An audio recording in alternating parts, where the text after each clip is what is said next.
നമസ്കാരം, ഞാൻ ഡോക്ടർ പ്രശാന്ത് പരമേശ്വരൻ. ഇന്ന് ഞാൻ സംസാരിക്കാൻ പോകുന്നത് ടോൺസിലൈറ്റിസിനെ കുറിച്ചാണ്. നമുക്കറിയാം, നമ്മുടെ രോഗപ്രതിരോധ സംവിധാനത്തിൻ്റെ ഭാഗമായിട്ട് തൊണ്ടയ്ക്കുള്ളിൽ ഇരുവശത്തുമായിട്ട് കാണുന്ന ലിംഫോയിഡ് ടിഷ്യൂസ് ആണ് ടോൺസിൽസ്. ടോൺസിൽസിൽ വരുന്ന ബാക്ടീരിയൽ അല്ലെങ്കിൽ വൈറൽ ഇൻഫെക്ഷനാണ് നമ്മൾ ടോൺസിലൈറ്റിസ് എന്ന് പറയുന്നത്.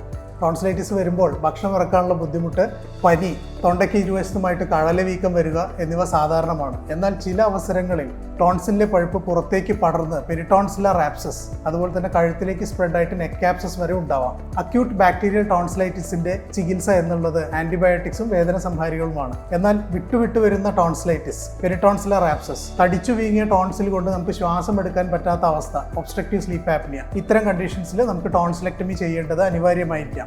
കോബ്ലേഷൻ സംവിധാനം ഉപയോഗിച്ച് രക്തം നഷ്ടപ്പെടാതെ ജനറൽ അനസ്തീഷ്യയിൽ ഡേ കെയർ ആയിട്ട് നമുക്ക് ഈ സർജറി ചെയ്യാവുന്നതാണ്. Thank you.